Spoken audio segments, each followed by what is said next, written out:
Vamos falar então sobre como construir, um plano de estudos com o ChatGPT. Primeira coisa que você precisa é ter clareza do que você quer estudar. Vou dar o exemplo aqui de aprender JavaScript. Então, talvez você não saiba o que você tem que estudar. Então, ao invés de fazer um prompt direto, pedindo um plano de estudos, talvez você possa começar a identificar alguns objetivos no caminho. Então, a gente poderia perguntar para o ChatGPT: quais tópicos eu preciso aprender para dominar JavaScript? Então ele vai me trazer aqui uma lista de tópicos para dominar JavaScript.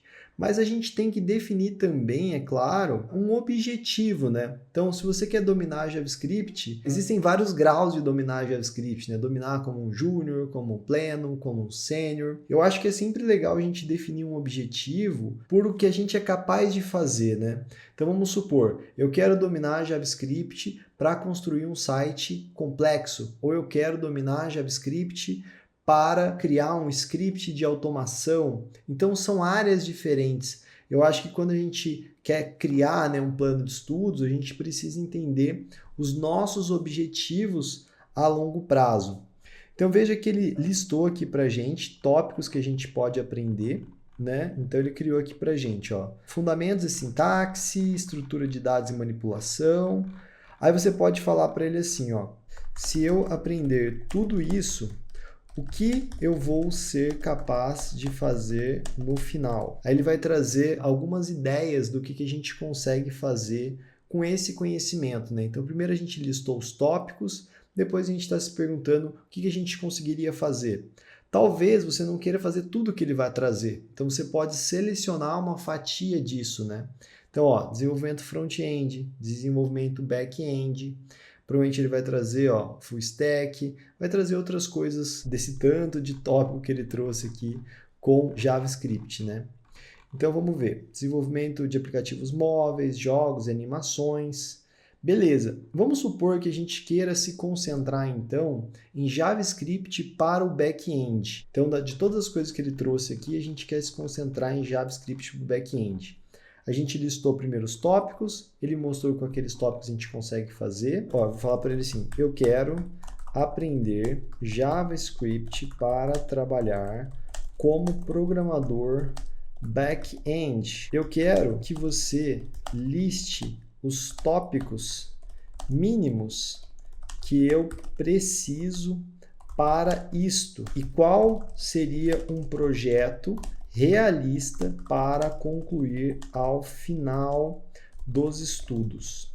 Vamos ver o que ele vai falar para a gente. Ó. Ele vai trazer então os tópicos. Aqui estão os tópicos mínimos. Beleza. Então ele vai selecionar de tudo aquilo que ele trouxe. Você vê que ele vai pegar, claro, o que ele trouxe aqui como básico, aqui em cima. Né? Então ele trouxe como básico a parte de sintaxe, fundamentos, estrutura e manipulação. Então ele vai trazer esse mesmo básico para a gente, né? Conhecimento básico, fundamentos de Node, desenvolvimento de API, banco de dados. Ó, é uma ótima grade de curso essa. Autenticação e segurança, ele expandiu um pouco mais, só que agora focando em back-end. Testes automatizados, ferramentas de desenvolvimento, deploy e manutenção. E um projeto final realista que abarca tudo isso seria a criação de uma API REST para um aplicativo de notas, né, como o Evernote, por exemplo. Né? Esse é um bom exemplo, eu já usei essa questão em cursos da Ambit Code de criar um aplicativo de notas. Né? Então, olha, ele falou que a gente usa CRUD de autenticação, JWT para autenticação, persistência e deploy. Legal, então, perfeito. Eu quero criar, então, um plano cronológico com todos esses tópicos que você citou. Crie para mim um plano partindo do zero, de forma progressiva e que dure. Aí aqui você vai colocar o tempo que você acredita que você tem disponível para aprender. Obviamente que um conhecimento como esse, ele exige várias e várias semanas, né? Não adianta colocar uma semana aqui. Embora você possa perguntar para ele também um tempo que ele acredita realista. Você pode pôr, por exemplo, eu quero que esse plano tenha 12 semanas, ou eu quero que seja um tempo que você acha o mais realista possível para quem tem 3 horas para estudar por dia, né? Vamos até mudar para essa abordagem. Crie para mim um plano partindo do zero, de forma progressiva, e que dure, vamos ver, que dure o necessário para quem tem 3 horas de estudo por dia. Separe ele por tópicos para estudar a cada dia, levando em conta 5 dias por semana. Perfeito, eu vou querer criar então esse plano cronológico com todos os tópicos que você citou. Crie para mim um plano partindo do zero de forma progressiva e que dure o necessário para quem tem 3 horas de estudo por dia. Separe ele por tópicos para estudar a cada dia, levando em conta, e não se esqueça de separar também o projeto final em partes e dias. Vamos ver o que ele vai criar para a gente então daquele plano que ele trouxe. E é muito legal isso, porque isso não impede que você faça um curso ou algo assim, mas isso também está te dando o poder de você se guiar nos seus estudos, né? Se, por exemplo, se tivesse um curso de programação, você poderia pegar a grade do curso, passar para ele e falar, olha, separa para mim quais são os tópicos para que eu consiga fazer tal coisa desse curso e crie para mim, né, uma lista certinha de quais partes do curso eu preciso fazer, né? Então é bem legal isso. Ó, ele pegou aqui pra gente semana 1 e 2, então ele separou por 2 semanas aqui ao mesmo tempo, né? Por isso que ele está com 8 dias aqui, mas é porque uma semana tem 14 dias, ele deixou 4 de fora, tá certinho, 5 dias por semana. Então ele está separando pra gente fundamentos, aqui então são 6 semanas, 8, 10, 12 semanas, 14 semanas com deploy. Maravilha, ó, são 67, 70 dias que ele colocou aqui para gente e, claro, uma semana de revisão no final. Então, a gente está falando de 15 semanas de estudo.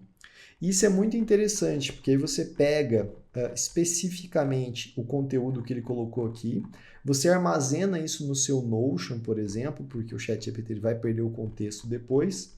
E aí no futuro, né, você fala para ele assim, por exemplo, dá um outro exemplo aqui para você. Então vamos supor que você já começou os seus estudos, você já está aqui, e aí você pode vir aqui nele e falar assim, eu vou realizar o dia 2 de estudo. Separe em subtópicos para mim. Então eu quero ver, né, por exemplo, quando ele fala aqui no primeiro dia, introdução ao JavaScript Story e tudo mais, esse aqui é bem fácil, né?